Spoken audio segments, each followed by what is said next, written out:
in this video, I am going to introduce you to the CAMEO 5 Electrostatic Mat and Bed, or ES for short. So this is not going to be a tutorial, but it is going to be my first impressions of this new technology. So I've had this thing sitting in my office since I bought it almost maybe even 3 months ago.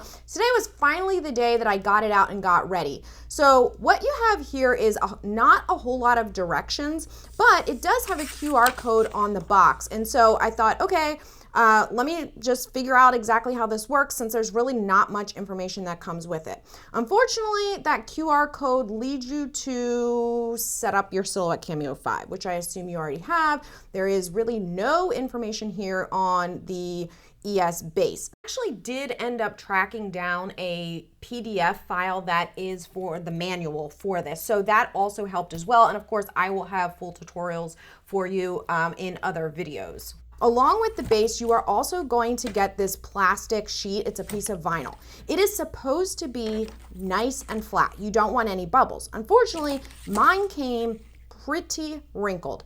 And I thought, you know, I'll turn on the static charge. That will probably pull out a lot of the bubbles, and it did. But unfortunately, it was so wrinkled that it's still, while it is still usable, one side refuses to stick to the mat no matter which position I put it in. And so there is either always a bubble either at the top or the bottom, or the piece is lifted. Now, there is some good news in all of this, because even though this was my first impression, what I didn't know was the very next day, even though I turned off the electrostatic charge on the base, I left that cover sheet on overnight, and when I came back the next morning, the sheet was pretty much completely flat. There was no more curls in that. So I am very happy about that, but I will warn, if you are going to use your electrostatic mat, I would highly suggest you get it out before you plan to do it, because I have heard from multiple people that they've had the pretty much same experience. Okay, so for the very first time that I'm going to use this, I decided to just use a piece of thin printer paper. It's like 20-pound paper.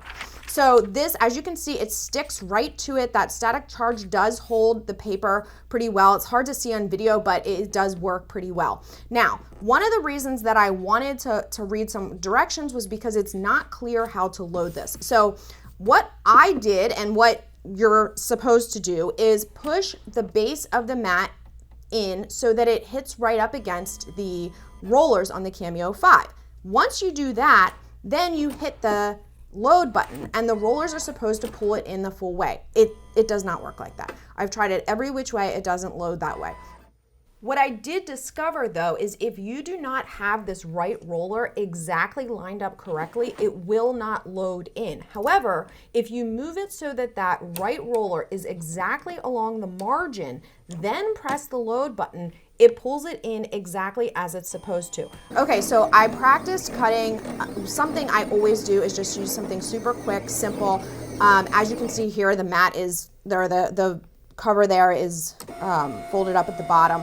But what I did do in Silhouette Studio was I used some basic flexi shapes. And I shouldn't say basic. I picked some that had really sharp corners, like the Christmas tree. There's also certain different kinds of kind of stars, just to see how they would cut. And they actually, I'm very impressed with how they cut. And if you were to put these on a cutting mat, a sticky cutting mat, they certainly, especially a material this thin, would bend up when you are pulling them. So I am overall impressed with the final result. I am not terribly impressed with what came out of the box, but if you are a paper cutter, you know, this might be something to interest you. I'm really looking forward to seeing how it works with other materials like thicker cardstock, sticker paper, that type of thing, print and cut. I will have tutorials on all of that, along with how to set it up from the beginning, and some other tips and tricks. But this was my first impression. Is it worth $99?